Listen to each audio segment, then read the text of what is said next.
Hola amigos, ¿qué tal? Los saludo de nuevo con gusto.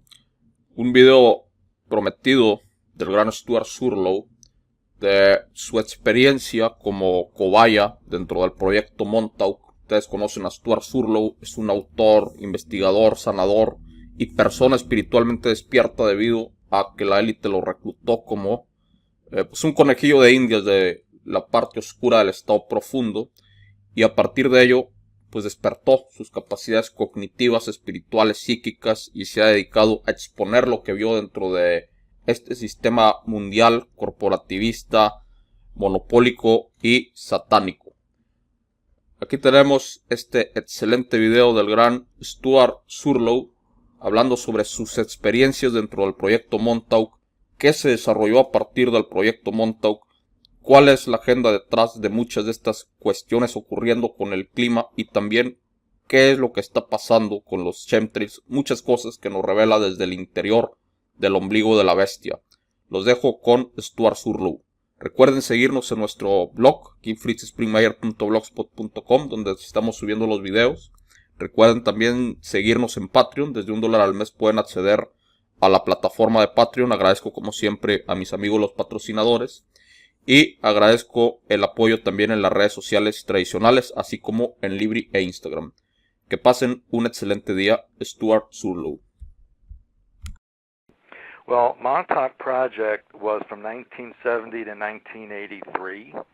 It was involving genetic manipulation, time travel experimentation, electromagnetic weaponry, and various other sorts of Tesla-based equipment experimentation. And I was taken into that experiment at a young age, basically because of my family history. My great uncle was the first president of the Soviet Union, and my grandfather was sent to the United States in order to form the Communist Party here and entice people to go back to the Soviet Union. And my grandmother was a Soviet spy during World War II. So because of that background, my family's loyalty to the United States was always questioned. And so I was taken in for service at a very young age into this project.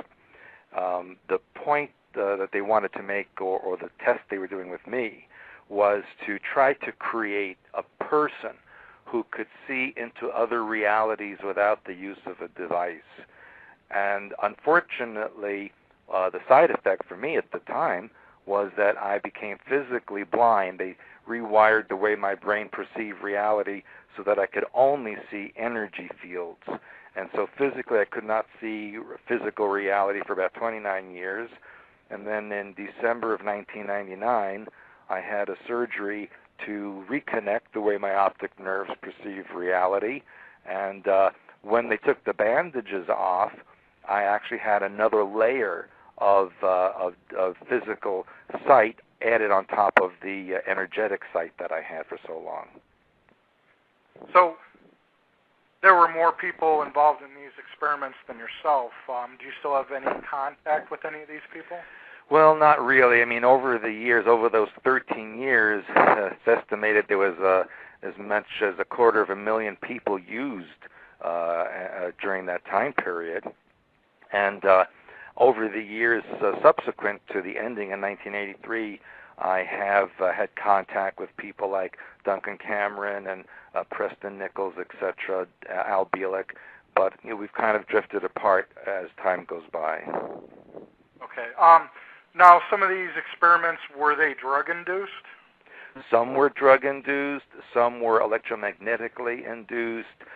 They had a large part of the program that was dedicated to mind control and programming individuals as well as vast groups of people. And as an outgrowth of what happened at Montauk, such drugs as Prozac were developed, Ritalin.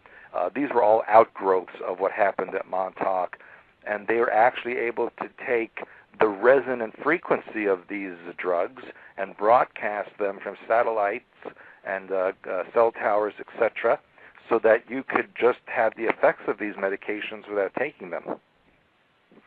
Do you feel that any of these theories about chemtrails have anything to do with mind control, what they're putting into the atmosphere?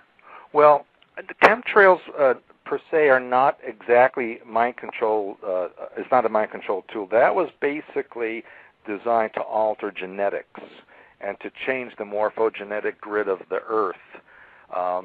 That was how it started.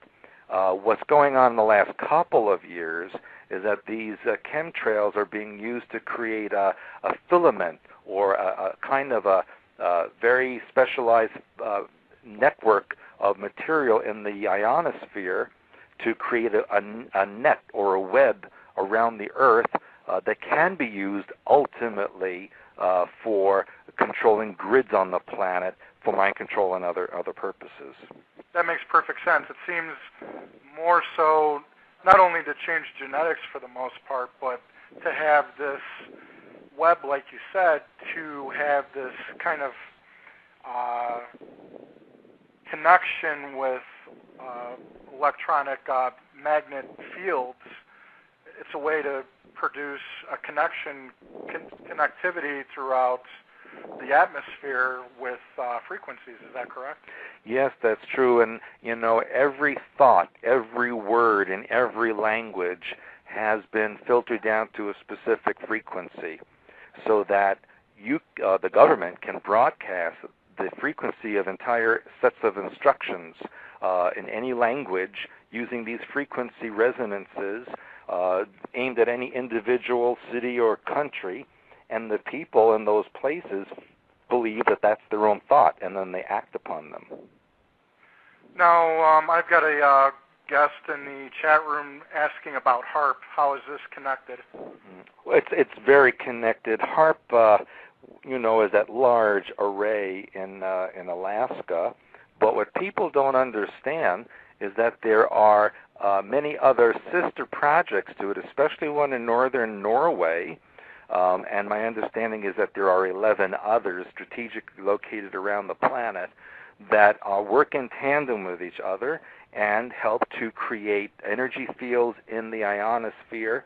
They can also be used to concentrate electromagnetic pulses so that they can create earthquakes, tornadoes, any kind of storm, drought, weather conditions, whatever is necessary or needed by those who are in power.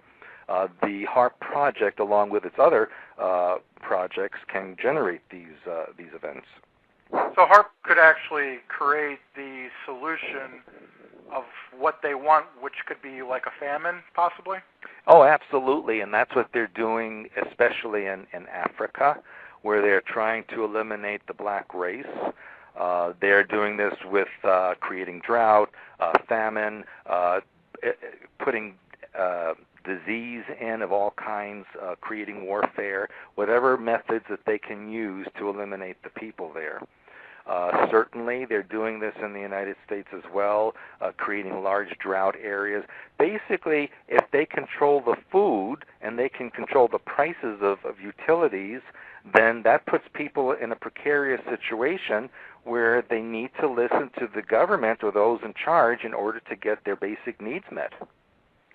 So now this whole global warming controversy, what do you make of this? Well, there is no global warming. In fact, quite the opposite is true. In fact, I wrote about that in my website, and I have put that in my newsletter and talked about it.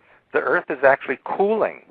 And in fact, we are in a period of time where there is a diminished sunspot activity, and whenever that has happened in the past, the Earth has cooled down, and there is an expectation over the next 50 years that the Earth will probably cool 2 or 3 degrees, which will create a little mini ice age. In fact, this coming winter, it's predicted that it should be one of the most severe winters across most of North America. Absolutely. I noticed that this summer has been actually generally cool compared to most summers. So yeah, it has not been hot. You know, this past season, it snowed in Cape Town, South Africa. It snowed in Buenos Aires. It snowed in Baghdad, places where it never snows. So if there was global warming and the planet was heating up, that would not be possible.